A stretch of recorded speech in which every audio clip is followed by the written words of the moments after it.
मग आजार कुठले तर मोठे नाही. हम्म. सर्दी झाली बरी होत, पडसं झालं बरं होत, अर्धच डोकं दुख, अर्धशी लेडीजला जनरली हा प्रॉब्लेम फार होतो. तर थोडक्यात मग तेव्हा नजर काढायचं. साधं सिंपल गणित आहे की आपलं गरम पाणी घ्यायचं, टब घ्यायचं, त्याच्यामध्ये बाथिंग सॉल्ट मिळतं, मेडिकल मध्ये मिळतं, आयुर्वेदाच्या दुकानात 100% मिळतं. किंवा तुम्हाला ते रस्त्याच्या कडेला नाही का ती मोठमोठी दुकानं आली, ते दगड विकायला हो बसतात हो हो हो सेंधव मिठाची, हा. किंवा आपल्याकडे खात्रीशीर तुम्हाला अच्छा तुमच्या ते जवळ सेंधव मीठ चालतं. हो सेंधव मीठच. तसं कुंभेला जरी 7.5 असली तरी सुद्धा शनी महाराज वाजू शकतात, म्हणजे यावर्षी थोडा त्रास होऊ शकतो. त्यामुळे कोणची प्रॉपर्टी घेताना तुम्ही बिल्डरकडे घ्या नाही तर कुठेही घ्या, व्यवस्थित कागदपत्र पाहून घ्या. मी तर म्हणतो तुम्हाला फ्लॅट बीट घ्यायचं असेल तर कर्ज काढा. तुमच्याकडे किती पैसे असले तरी लाख रुपयाचं का होईना कर्ज काढा, म्हणजे बँक सगळं बघून घेते. ते तुम्ही इतक्या छान पद्धतीनं समजावून सांगताय, म्हणजे सतर्कता काय घ्यायला हवी. त्या गमती जमती असतात, मानवी स्वभावामध्ये त्रुटी आहेत. हो माणूस आहे ना तो, बरोबर त्याच्यामध्ये चांगल्या गोष्टीही आहेत बरोबर. आणि ह्या सगळ्यांनी मिळून तो माणूस बनतो. त्याच्यामुळे तुम्ही इतक्या छान पद्धतीने ह्युमरसली हे सगळं बरोबर. सांगितलं, खूप छान वाटलं. नमस्कार मंडळी, मी स्मिता शिवाळे. 4ची कॉफी स्मिता बरोबर या इन्फॉर्मेटिव्ह गप्पा सत्रामध्ये पुन्हा एकदा सगळ्यांचं अगदी मनापासून स्वागत आहे. सगळ्यांना आता उत्सुकता आहे की 2026 मध्ये पुढच्या राशींचं म्हणजे तूळ ते मीन राशींचं भविष्य काय असणार आहे. हे भविष्य सांगण्यासाठी आपल्याकडे ज्योतिर्तज्ञ, वास्तुशास्त्रज्ञ आनंद पिंपळकर आलेले आहेत, ज्यांचं दुबईमध्ये बुर्ज खलिफामध्ये ऑफिस आहे. त्यांनी आतापर्यंत 68 पुस्तकं लिहिलेली आहेत. त्यांचं स्वतःचं चॅनल आहे आणि इतकी वर्ष ते लोकांना मार्गदर्शन करतायत. आज ते स्टुडिओमध्ये आले. त्यांनी जे मागच्या वेळेला आपल्याला राशी भविष्य सांगितलं, त्याचा रिस्पॉन्स इतका सुंदर आलेला आहे. आता पुढच्या राशी भविष्यांबद्दल ते काय सांगतायत याची मलाच उत्सुकता आहे. त्यामुळे आपण त्यांचं स्वागत करूया. नमस्कार सर. नमस्कार नमस्कार. येस येस, छान छान. कॉफी छान होती ग. वा वा वा वा. आता सगळ्यात पहिल्यांदा म्हणजे तुळेपासून एक सेकंड, पण ही कॉफी ह्याच्यातली प्यायलेली नाहीये. सरांना वेगळी कॉफी दिली होती, ती कॉफी त्यांची पिऊन झालेली आहे आणि ह्या कप मध्ये बऱ्याचदा कॉफी असते पण ती पिऊन झालेली असते आणि अगदी संपताना मग मी 4ची कॉफी स्मिता बरोबर वगैरे म्हणते. आता हे सुद्धा करण्यामागे हेतू होता ना. काय काय असेल, आपण कुठली रास पाहणार आहोत? तूळ रास पाहणार हा. आहोत. सगळ्यात पहिल्यांदा म्हणजे मागच्या भागाला जो तुम्ही सगळ्यांनी रिस्पॉन्स दिला हा. आपल्या सगळ्या दर्शकांनी, हा. त्याबद्दल मी त्यांचा मनापासून आभारी बरं. आणि खूप प्रेम दिलं. किती छान छान कमेंट्स आल्यात बघितलं. हम्म. आणि आज आपण पुढच्या राशी तुळेपासून मीनेपर्यंत पाहणार आहोत. त्यामुळे सगळ्यात पहिल्यांदा तुळेपासून मीनेपर्यंत, मेषेपासून मीनेपर्यंत हा. सगळ्या राशींना हे वर्ष सुख समृद्धी, संतती, संपत्ती, आरोग्य, ऐश्वर्य, सुख समाधानाचं, यशाचं आणि आनंदाचं जावं. हम्म. लेकरा बाळांनी यांचं घर भरून जावं, घराचं गोकुळ हो, ज्या ज्या इच्छा चांगल्या त्या त्या पूर्ण होत. आता हा विषय तर हा मी घेतला, मी थोडीशी ऍक्टिंग केली आणि अर्थात तू ते म्हटले की नाही नाही याच्यात तुझी रास मला वाटतं कर्क आहे ना, त्यामुळे तू सत्यवादी आहे. पण मला हे तूळ राशीचं वैशिष्ट्य दाखवायचं. बर. तुळेचा स्वामी शुक्र, हा. रॉयलिटी असते. हम्म. म्हणजे एखाद्या कॉफीच्या मगामध्ये एवढीच कॉफी असते, 2 तास पीत बसतात बर. निवांत. म्हणजे असं कुठेतरी नदी किनारा आहे आणि टेबलवर कॉफीचा कप आहे, चांगला त्यांचा जोडीदार आहे, मित्र आहे, पती आहे, फ्रेंड आहे, कोणी छान आहे, जीवलग त्यांचं, आणि ते 2-3 तास त्या कॉफी बरोबर आनंद घेत राहतात, त्या सहवासाचा, त्या निसर्गाचा. तूळ राशींच्या मंडळींना कधी कधी दिखावा पण फार करायचा असतो. बर. म्हणजे स्टारबक्स मध्ये जरी गेले तरी सुद्धा 4-5 तास तिथे बसून राहतील आणि एक कॉफी संपली तरी ओठायला लावतात. म्हणजे ते फसवतात असं नाहीये, त्यांना रॉयलिटी आवडते. बरोबर, त्याच्यात राहायला आवडतं. बस माहोल मध्ये राहायला. ते रस्त्यावरचं अमृततुल्यातलं मारामारी कधीच ते पिणार नाही, कधी चहा कॉफी. तर तुळेच्या यावर्षी आध्यात्मिकता वाढण्याची शक्यता. ज्यावेळेस स्वामी शुक्र असतो आणि गुरुची जर स्थिती आत्ताची बघितली त्यांच्या राशीची 2026ची, तर यांची आध्यात्मिक प्रवास होतो. म्हणजे जसं मी म्हटलं की यांना दिखावा करायची सवय असते. आध्यात्मिक प्रवास केला तरी सुद्धा यावर्षी दिखावा भरपूर होणार आहे यांच्याकडे. म्हणजे चांगले कपडे, चांगले दागिने जे काही खरेदी करतील ते सगळीकडे दाखवायचे किंवा मिरवायची, हे तूळ राशीला यावर्षी आहे. पण ज्यावेळेस तुम्ही एखादी गोष्ट दाखवता त्यावेळेस तिला नजर पण लागू शकते. त्यामुळे तुळेच्या मंडळींनी जरा काळजी घ्यायला, किती दाखवायचं, किती प्रमाणामध्ये आपलं रॉयलिटी दाखवायची, त्याची काळजी घ्यावी. समजा तुमच्याकडे नाही आणि तरी सुद्धा तुम्ही काहीतरी दाखवताय, तर तुमच्या मनामध्ये ती गोष्ट व्हावी असं तुम्हाला वाटतंय की मी असं एखाद्या मोठ्या रोल्स रॉईस मधनं उतरलो, पाय खाली ठेवला, बुटावरनं कॅमेरा आला, ती रोल्स रॉईस माझी नाहीये. पण मला वाटतंय ना की ती रोल्स रॉईस माझी असावी, कारण माझी रस्तूळ आहे, मी स्वामी शुक्र आहे, माझी नाहीये. म्हणजे उदाहरण सांगतो. पण ज्यावेळेस कोणी त्याला नजर लावते तर त्यावेळेस तुमच्या नशिबात मारुती पण येत नाही ना. तुळेचं एक वैशिष्ट्य असतं की हे लोक फार गोड दिसतात, तो पुरुष असो नाही तर स्त्री असो. यांच्या हसण्यामध्ये एक तर मादकता असते खूप. अमिताभ बच्चन खूप म्हणजे तुम्हाला सांगतो, हसण्यानं जिंकणारी ही मंडळी असतात. त्यामुळं जे प्रेम प्रकरणामध्ये ज्यांना यशच नव्हतं इतके दिवस, त्यांना तुळ राशीच्या मंडळींना हे वर्ष अत्यंत आनंदाचं आहे. मुलींना चांगले पती मिळतील, मुलं असतील तर त्यांची पण प्रतीक्षा आता संपलेली आहे. बरं. तुळ राशीच्या मंडळींना कपडा लत्ता, खाणं पिणं सगळ्या गोष्टीने हा वर्ष आनंदाचा आहे. 7.5 नाहीये, काही नाहीये. ज्यांच्या घरामध्ये ज्यांना फर्निचर करायचं खूप दिवसाचं राहिले, म्हणजे लॅविश, तर ते करू शकतात. प्रॉपर्टी घेऊ शकतात, देव धर्मासाठी फिरू शकतात. म्हणजे पूर्वी फक्त गोवाच असायचं, यावर्षी गाणगापूर देखील होईल, अक्कलकोट देखील होईल. आणि आध्यात्मिक प्रवासाबरोबर मानसिक आनंद यांना लाभेल. यांच्या जोडीदारांबरोबर किंवा घरातल्या कुटुंबांबरोबर फार मोठे प्रवास घडतील. आर्थिक परिस्थिती चांगली असेल आणि यावर्षी जर तुम्हाला परदेशात फिरायला जायचं असेल तर अगदी बिंदास तुम्ही तुमच्या कुटुंबाबरोबर जा, तुम्हाला हा आनंदाचा काळ आहे. तुळ राशीला असं फारसं काही प्रॉब्लेम नाही. फक्त एकच आहे की जो दिखाव्यामुळे नजर लागते ना, तेवढी फक्त यांनी जपावी. मग आता नजर लागली तर काय करायचं, तर नजर काढायची. आता तुम्ही लावो जग चाललंय चंद्रावर, तुम्ही काय उंदरावर बसवताय लोकांना. तर बघा, नजर ही अशी गोष्ट आहे की ती काही राशीच्या लोकांना लगेच अट्रॅक्ट करते. म्हणजे उदाहरणार्थ एखादा माणूस माझ्यासमोर शिंकला, मला काही होत नाही. पण एखाद्या दुसऱ्या व्यक्तीबरोबर शिंकला, त्याची इम्युनिटी कमी असेल तर त्याला लगेच सर्दी होते. बरोबर. म्हणजे जशी शरीराची इम्युनिटी असते तशी स्पिरिच्युअल इम्युनिटी पण असते. बरोबर. म्हणजे जर मेष असेल, वृश्चिक असेल, सिंह असेल, धनु असेल, या राशीच्या लोकांना स्पिरिच्युअल इम्युनिटी स्ट्रॉंग असते. पण मग कर्क रास आहे, मिथुन रास आहे, तूळ रास आहे, या राशींची इम्युनिटी बऱ्यापैकी कमी असते. त्यामुळे यांना पटकन नजर लागते. मग नजर ज्या पद्धतीने मीठ असतं की आई आपली उतरवते आणि पाण्यात टाकून देते, मग आपली नजर उतरते. याच्या मागे सायन्स आहे, विज्ञान आहे. म्हणजे असं नाही की तुमच्या प्रत्येकाच्या भोवती एक ऑरा आहे. तुळेचा ऑरा फार स्ट्रॉंग असतो, कारण स्वामी शुक्र आहे. म्हणजे तुळेच्या अशा एक, म्हणजे एखादं कॉलेज सुटलेलं आहे किंवा एखादा महिलांचा ग्रुप आहे कोणत्याही वयाचे, आणि तो असा समोरनं चालत येतोय, उदाहरण बघ, आणि तुम्ही जर स्मिताताई बघितलं तर त्यातली एका मुलीकडं किंवा एखाद्या पुरुषाकडं किंवा एखाद्या आजोबांकडे पटकन लक्ष जातं. असतं तो काळा बेंद्राच, डोक्याला केस पण नसतात, पण तरी तुमचं लक्ष त्याच्याकडे अट्रॅक्टिव्ह असतात शुक्रामुळे. तुम्ही नीट बघितलं तर बाकीच्यांपेक्षा तो फारच ऍव्हरेज असतो, पण तो अट्रॅक्टिव्ह दिसण्यामागे कारण तो शुक्राचा ऑरा.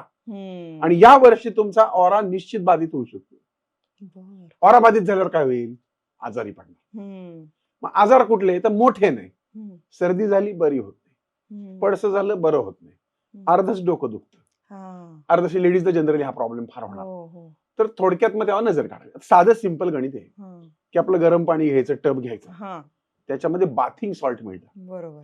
मेडिकलमध्ये मिळतं, आयुर्वेदाच्या दुकानात 100% मिळतं. किंवा तुम्हाला ते रस्त्याच्या कडेला नाही का ती मोठमोठी दुकानं आली, ते दगड विकायला बसतात सेंदव मीठाची, किंवा आपल्याकडे खात्रीशीर तुम्हाला तुमच्या जवळ सेंदव मीठ चालतं. हो, सेंदव मीठच, काळं मीठ म्हणतो आपण. तर ते मीठ पाण्यात टाकायचं आणि पाय आपले थोडेसे घोट्यापर्यंत 5 मिनिटं आपलं बसायचं. बरोबर. आणि नंतर स्वच्छ पुसायची. मिठामध्ये खूप पॉवर असते. पृथ्वीला मिठाच्या पाण्याने स्पर्श केलेला आहे, म्हणून पृथ्वीला कधी नजर लागत. बरोबर. तर हा नजर जाण्याचा एक मुद्दा. दुसरी गोष्ट उपासनेमध्ये म्हणाल तुम्ही तर देवीची उपासना. कमलालयी कमलप्रसादिनी म्हणजे जी लक्ष्मी आहे. जर मी म्हटलं की यावर्षी आध्यात्मिक प्रवास करायचा तर तुळ राशीच्या मंडळींनी यावर्षी कोल्हापूरच्या अंबाबाई करू जा. बरं, फार चांगला अनुभव आहे. आणि नुसतंच तुम्ही कोणत्याही देवीला जाल, समजा नाही गेला कोल्हापूरला, जवळपासच्या गेला, तर रिकामे जाऊ नका. तिला छानसा गजरा घेऊन जा किंवा वेणी घेऊन जा, खाणा नारळाने तिची ओटी भरा. तिचं तेज तुमच्यामध्ये परावर्तित होईल, कारण तो ऑरा तुम्ही कलेक्ट करत करत करत जाल आणि तो ऑरा आणखीन वाढेल. शुक्राचा ऑरा जो आनंदाचा आणि उपभोगाचा होता तो या वर्षी अध्यात्माचा होणार आहे. बरं. मग आध्यात्मिक ओरा प्लस तुमचा रॉयल ओरा, या जेव्हा गोष्टी एकत्र येतात तेव्हा माणसाचं जीवन हे समाधानी आणि आनंदी होतं. हा जो दिखाव्याचा भाग मी म्हटलो की सारखंच आपलं दाखवायचं, हे यांनी यावर्षी नक्की कमी करावं आणि सगळे यांना मिळणार आहे. हा वर्ष तुळ राशीला आनंदाचा. वा वा वा, खूप छान.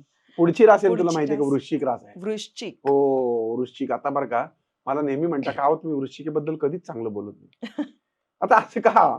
जसं मी मागच्या भागात म्हटलं की मेषाचे लोक तडकाफडकी बोलतात, हो. तशी वृश्चिकेची पण असते. अच्छा. आता वृश्चिकेत 3 नक्षत्र असतात ना, म्हणजे 2.5 नक्षत्र असतात. हम्म. अनुराधा, ज्येष्ठा आणि विशाखा. आता त्यातलं ज्येष्ठा आणि विशाखा नक्षत्र थोडं उग्र आहे. हम्म. अनुराधा थोडं प्रेमळ आहे, वार्म आहे, उबदार आहे. हम्म. आता जर आपल्या देशाचे पंतप्रधान बघितले तर ते वृश्चिक राशीचे. बरं. तर त्या नक्षत्रानुसार प्रत्येकाचे स्वभाव भिन्न भिन्न होतात. हम्म. तर यावर्षी वृश्चिक राशीला कसं जाणार आहे? तर आरोग्याचे त्रास. आरोग्याचे त्रास. पण 7.5 संपल्यामुळं आर्थिकदृष्ट्या उत्तम. यावर्षी 7.5 संपते. म्हणजे वृश्चिक राशीला 7.5 नाहीच आहे. नाहीच आहे ना. नाहीच आहे. तर म्हणजे संपली आता मार्च मध्ये त्यांना जी पणवती होती ती संपली. म्हणजे कर्क आणि वृश्चिकेला पणवती होती ती संपली. म्हणजे वृश्चिकेच्या मंडळींना प्रगती करण्यासाठी अत्यंत उत्तम काळ. अच्छा. पण स्ट्रिक्टनेस मुळे खूप सारे गुप्त शत्रू किंवा हितशत्रू मोठ्या प्रमाणात निर्माण होते.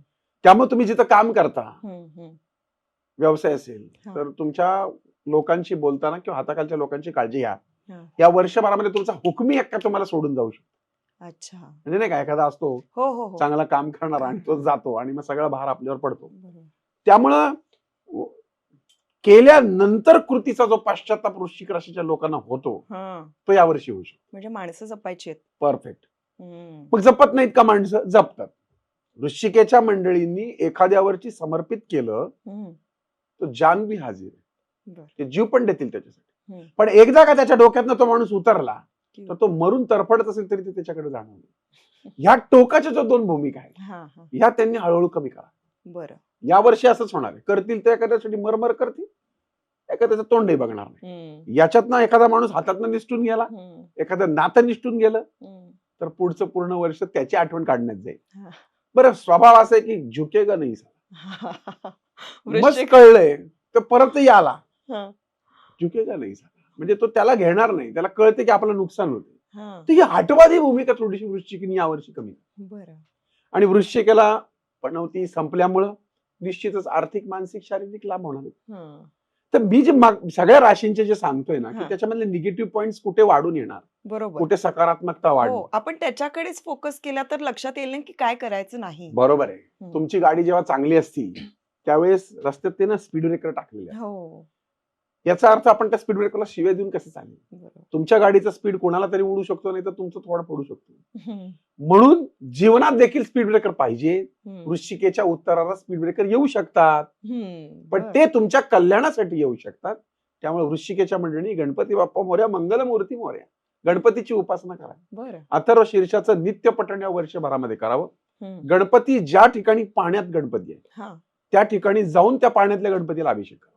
म्हणजे उदाहरणार्थ चिंचवडचे मोरया गोसावीचं जे मंदिर आहे तिथे मागे नदीत उतरल्यानंतर खाली कोणाड्यात एक गणपती आहे जो थोडा पाण्यात अर्धा आहे, तेच पाणी घेऊन त्याच्या मस्तकावर घाला. किंवा तुम्ही ओम गंगणपतये नमः असं म्हणून एक दुर्वा, अशा 108 दुर्वा गणपतीच्या मस्तकावर व्हाव्या. उकडीच्या मोदकाचा नैवेद्य दाखवा. रेडीमेड नाही, स्वतः घरी बनवायचं. नाही तर सगळं आता प्रसाद पण बाहेरून येतो, दहाव्याचं जेवण पण बाहेर येतो. नाही झालं, करायला पाहिजे. तुम्ही तुमचा भाव त्यात ओतला ना तर तो प्रसाद होईल ना. नाही तर मग हॉटेलमध्ये काय मग ते जो करणारा माणूस आहे तो कसा करतोय कोण आहे काय तर स्वतः करा, स्वतः उपासना करा. अतिशय आनंददायी असं वृश्चिकेचं वातावरण. चिडचिडेपणावर कंट्रोल ठेवा, फटकळपणावर नियंत्रण ठेवा आणि घुस जाव. हे वर्ष जोरात आहे वृश्चिक. या इतक्या दिवसाची तुमची जी प्रगती थांबली होती ती आता प्रगती जोरात होणार. फक्त काळजी काय घ्यायची हे सांगितलंय तुम्हाला. तुम्ही काळजी घ्यायला पाहिजे. गाडी जोरात आहे, स्पीड ब्रेकर येईल, फक्त तुम्ही गाडी हळू करा, शिवाय देऊ नका आणि मग परत फास्ट होईल गाडी. हो. आणि रंग यांचा आहे लाल, त्यामुळे लाल रंग पण खूप पण वापरायला नको. थोडासा खिशामध्ये रुमाल ठेवलं तरी चालेल, केशरी पण चालेल. आणि थोडस गोड खाऊन महत्वाच्या कामाला बाहेर पडा. आता परत तुम्ही म्हणाल गुरुजी मला डायबिटीस आहे, नका खाऊ, मग तुम्ही गुळ खाता.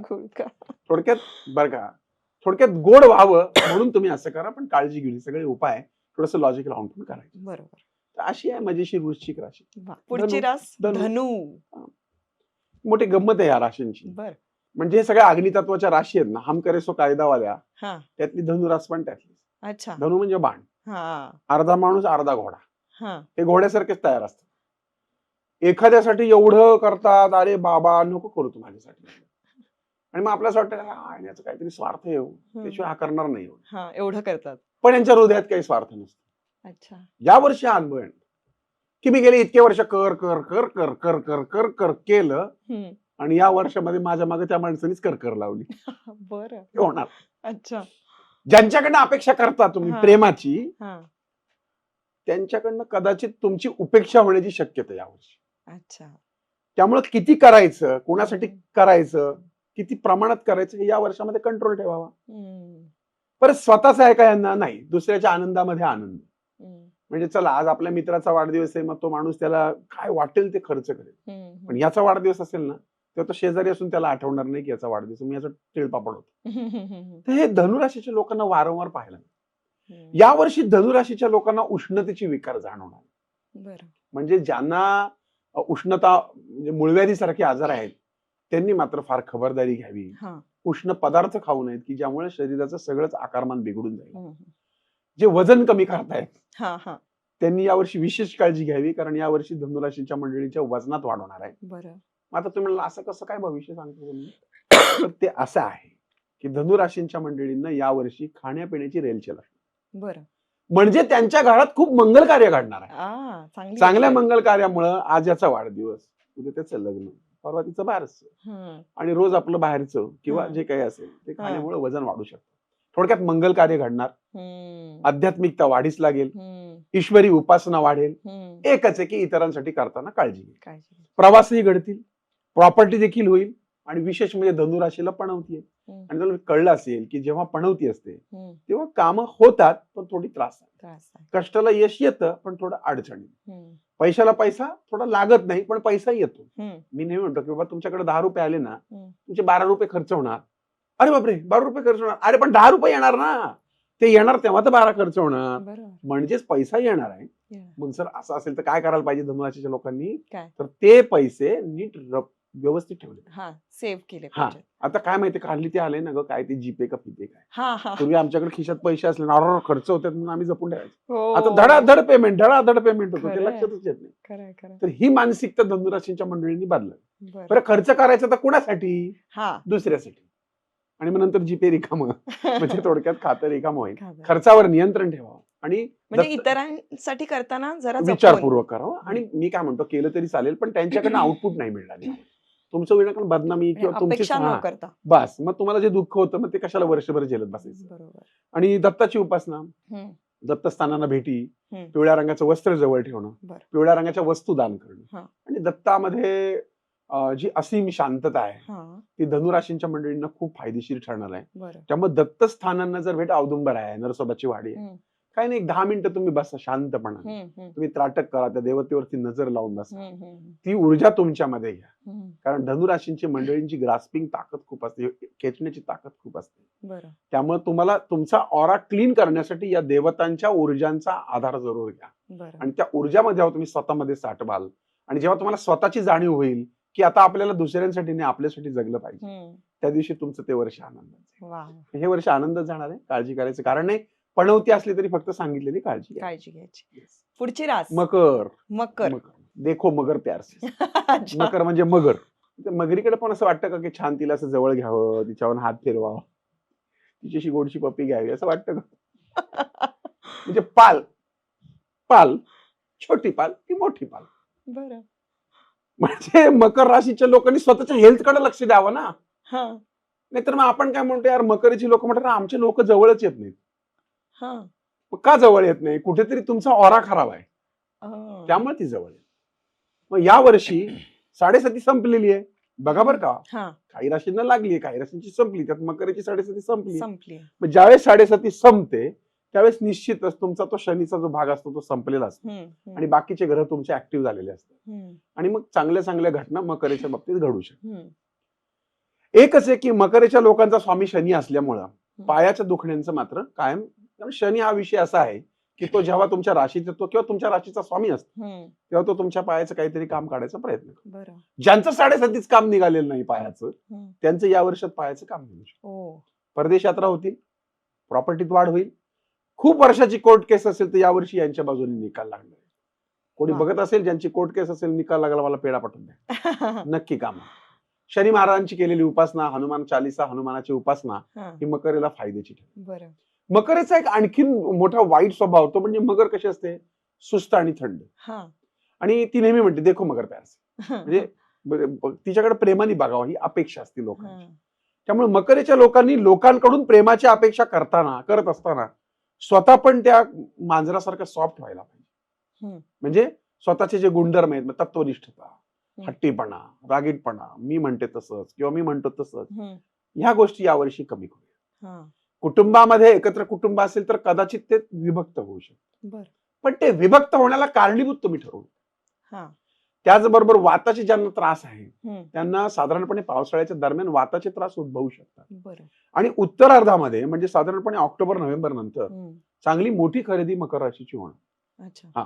म्हणजे पैसे येणार आहेत अर्थात. म्हणजे ज्याला अगदी 1 BHK घ्यायचं ना त्याचा 3 BHK होणार आणि तो इझी होणार आहे. तोही झाला तरी मला पेढा पाठवून द्या. होणार. मकर राशींच्या मंडळींनी हनुमानाची उपासना करावी.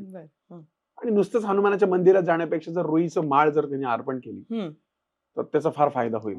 तेलाचं अर्पण करावं, हनुमानाला केलं तरी चालेल, शनी महाराजांची उपासना देखील चालेल आणि पायाची काळजी घ्यावी. तर असं आहे मकरेचं गणित. हे शनिवारी करायचं ना? बरोबर, शनिवारी केलं तर उत्तम. तर असा हा मकरेचा 2026चा कालखंड. कुंभरास ना? कुंभरास स्वामी शनी आणि शनीची 7.5 चालू आहे. माझा स्वामी म्हणजे माझे वडील माझ्यावर रागवले तर काय करू शकतात, जास्तीत जास्त काय ओरडू शकतात, एखाद दुसरी मुस्काडीत देऊ शकतात, पण मला टाकू नाही शकत कारण ते माझे वडील आहेत. तसं कुंभेला जरी 7.5 असली तरी सुद्धा शनी महाराज वाजू शकतात. म्हणजे यावर्षी थोडा त्रास होऊ शकतो. काय त्रास होईल? काम अडकतील, प्रमोशन रखडतील, व्यवसायामध्ये थोडंसं आर्थिक नुकसान होऊ शकतं, भागीदारीत नुकसान होऊ शकतं. हे शनी महाराजांचे प्रताप आहेत. आणि मी नेहमीप्रमाणे म्हणतो की शनी महाराज स्वतः पायाने एका पंगू असल्यामुळे, लंगडे असल्यामुळे यांना यावर्षी पायाचा त्रास होऊ शकतो. थोडस कुंभ राशीला थोडस निगेटिव्ह वर्ष आहे, नाही असं नाही, पण पुन्हा तोच मुद्दा आहे की कर्मानुसार शनी महाराज फळ देतात. त्यामुळे कर्म चांगली ठेवली तर त्रास होणार नाही. मग चांगल्या गोष्टी काय होतील? तर चांगल्या गोष्टींमध्ये हातून समाजसेवेचं उत्तम कार्य हाती घडेल. धर्मकार्य असं घडेल की त्याचं पुण्य जन्मजन्मांतरी यांच्या वाटेल. म्हणजे आता उदाहरणार्थ रस्त्याने चाललेत आणि एखादा ऍक्सिडेंट होऊन एखादा तरुण मुलगा पडलाय, तरी त्याला पाणी पाजलं किंवा त्याला दवाखान्यात नेलं, मग त्याच्या आई वडिलांकडनं जी आत्मिक आशीर्वादाचे पुण्यही मिळणार आहे की जी पुढे 7 जन्म कामाला येईल, अशा प्रकारचं महत्तम कार्य कुंभ राशीचं घडेल.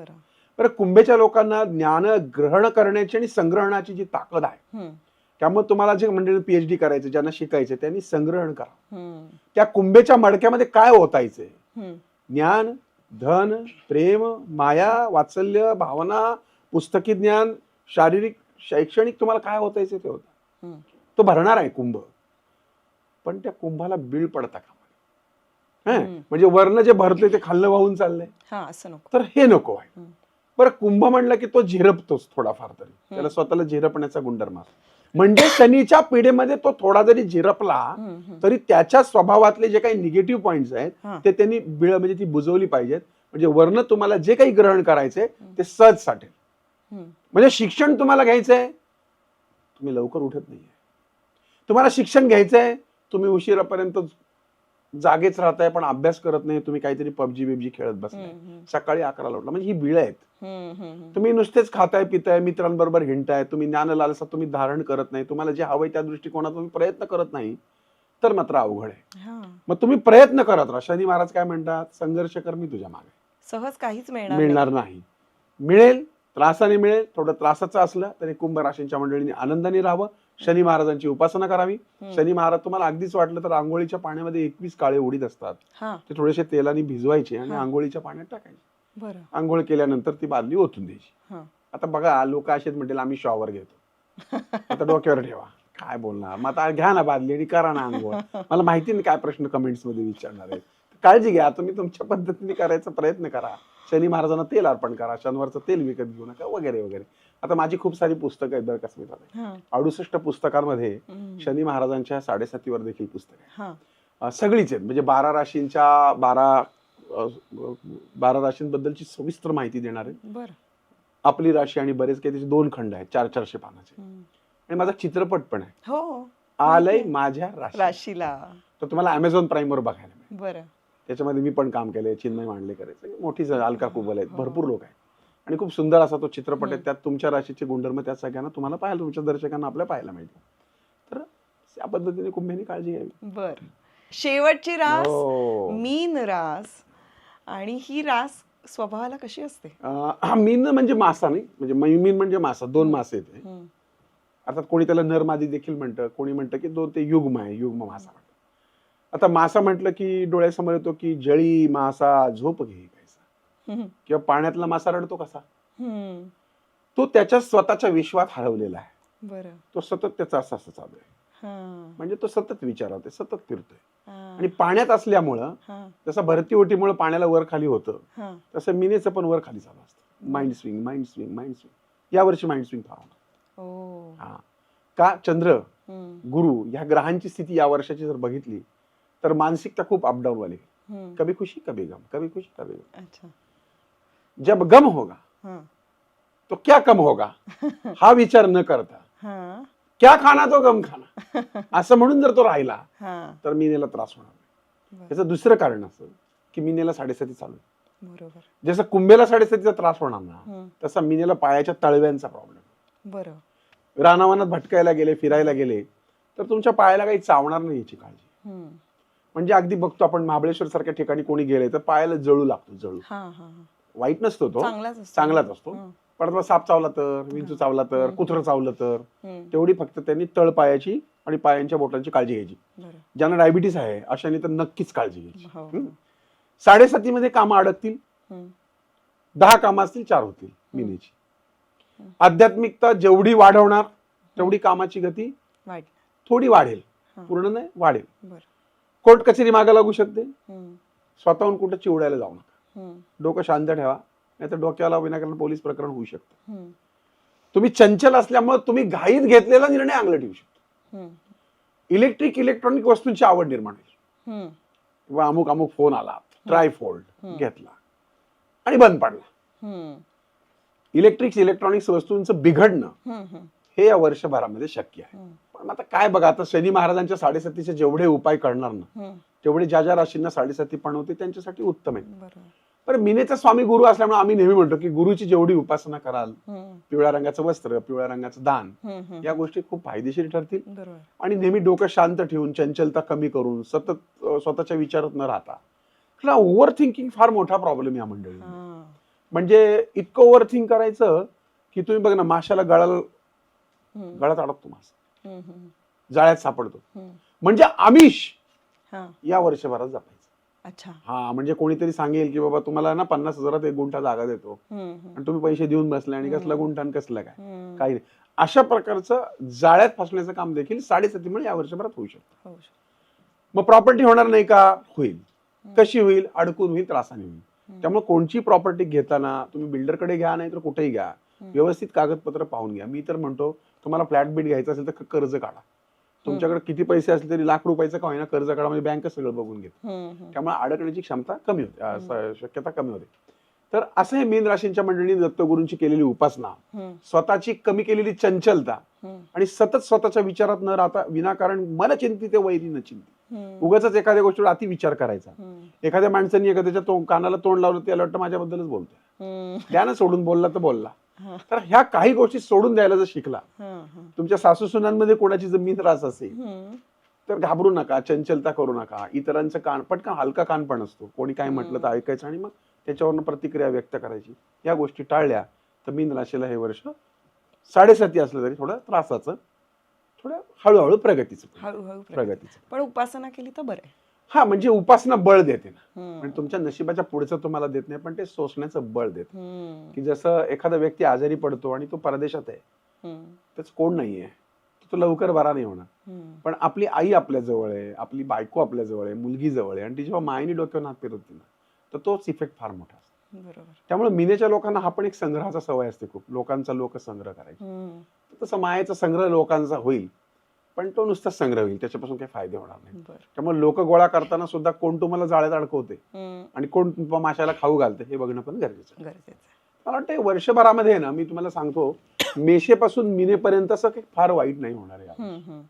त्यामुळं कुठेही जर तुम्ही बाहेर कोणाचं, म्हणजे मी काही कोणाला नावं ठेवत नाहीये, पण आपण बहुतांशी बाहेर काही रील्स पाहतो, आणि हल्ली कसं असतं, की ते काय ती व्ह्यूज वाढावे म्हणून लोक या राशींचे वाटोळे होणार. काय म्हणजे काय आहे वाटोळे?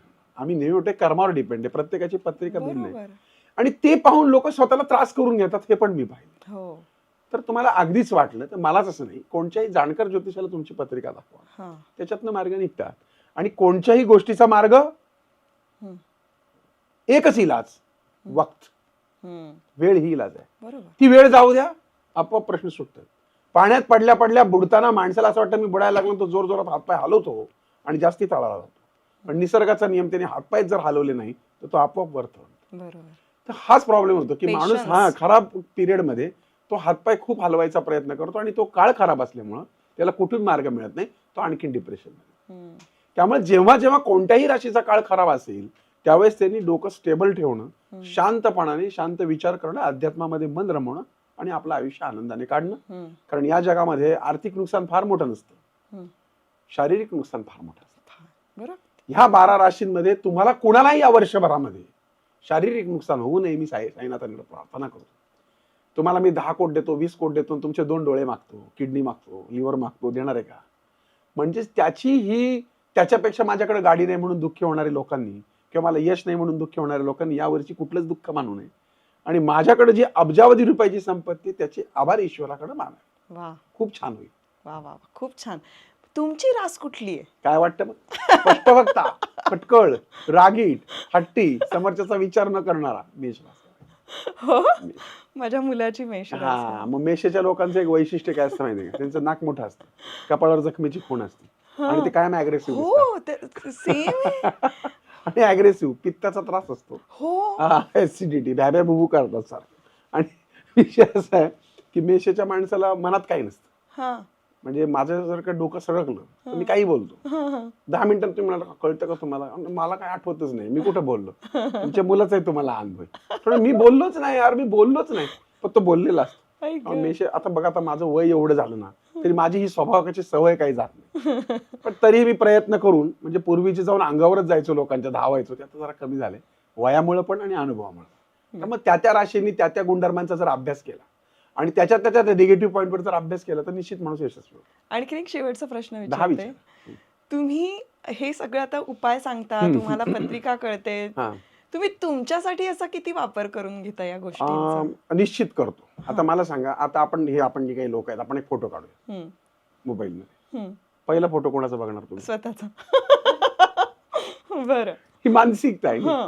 तर कुंडली जर अभ्यास केला तर पहिली कुंडली कोणाची बघणार? माझीच कुंडली बघितली आणि त्याच्यातनं खूप साऱ्या गोष्टी कळल्या. आणि असं असतं की अज्ञानात सुख असतं. म्हणजे बऱ्याचदा माझ्याकडे सुद्धा जेव्हा कोणी येतं कुंडली बघायला तेव्हा काही गोष्टी मी अज्ञातच ठेवतो, पण जिथं त्याला गरज आहे ज्या गोष्टीची काळजी घ्यायची तर मात्र मी सावध जरूर करतो त्याला. आणि काही गोष्टी या मानवाच्या हातातच नसतात, तर त्या कर्माधीश असतात. तर मग माझा एकच फंडा आहे, जो बोयेगा वो पाएगा. बाबळीचं बी पेरलं काटा उगवणार, आंबा लावला आंबा येणार. परत एक नाही येत ना, बाजरीचं एवढंच एक बी पेरलं तर एवढं मोठं कणीस त्याला 10,000 त्याला जे दाणे येतात, तसेच कर्माचे दाणे पण बोलतात. तर मी नेहमी सगळ्यांना सांगतो की तुम्ही भविष्य बघताना, काही लोकांवर जळतात, लोकांचं चांगलं झालं तर बघवत नाही. तुमच्या बरोबरच्या माणसांनी प्रगती केल्यानंतर ज्या दिवशी तुम्हाला आनंद होईल, ज्या दिवशी तुम्ही त्याच्या आनंदात, मी मनापासून म्हणतो, लोक मनापासून नाही करत, मनापासून सहभागी व्हाल आणि त्याला तुम्ही डोळे भरून आशीर्वाद द्याल ना, तेव्हा परमेश्वराच्या वडिलांना पण तुम्हाला ते देणं भाग आहे. आता आहे ना, कलियुगामध्ये आपले हात आहे ना असे ताट ठेवलेले, ताट, आणि जेवायचे कसं जेवणार? मग तुम्ही मला भरवा, मी तुम्हाला भरवा. एकमेकांना जर तुम्हाला याच्या सध्याच्या काळामध्ये सुखी ठेवायचं असेल तर एकमेकांना मदत केली पाहिजे, एकमेकांना भरवलं तरच तुमची पोटं भरणार. आता काय होतंय, नुसतं हा पुढे चालला की ओढ पाय. त्याच्यामध्ये वास्तुशास्त्र हा विषय असा आहे की महाराष्ट्राच्या मातीत पाय ओढण्याचा गुणधर्म आहे. मला वाटतंय आपण तुमच्या या दर्शकांसाठी वास्तुशास्त्रावर एक सुंदरसा पॉडकास्ट करू. नक्की करूया. याच्यामध्ये काय आहे, आणि हवा असेल तर कमेंट मध्ये तसं सांगा. हो, आणि तुम्हाला सांगतो की फ्लॅटला लोक जे वास्तुशास्त्र लावतात त्याच्यावर फार एपिसोड नाही. लोक काय करतात, जमिनीचे नियम फ्लॅटला लावतात. 40व्या मजल्यावर ते आग्नेय कोपऱ्यात किचन बेडरूम काढून करतात मुंबई सारख्या ठिकाणी. फ्लॅटचं वास्तुशास्त्र वेगळं, जमिनीवरचं वेगळं, तिथं अंतरिक्ष तत्व चालतं. म्हणजे ह्या गोष्टी ज्या आहेत ना, आपण मिथ दूर करण्याचा प्रयत्न निश्चित करू. तुम्हाला काय वाटतं सांगा, मग त्या हिशोबाने आपण एक सुंदरसा पॉडकास्ट लवकरच करू. क्या यांची परवानगी असेल. हो, अर्थातच. इतकं छान वाटलं मला आणि तुम्ही इतक्या छान पद्धतीनं समजावून सांगताय. म्हणजे सतर्कता काय घ्यायला हवी खरं आहे. आणि त्या गमती-जमती असतात. बरोबर.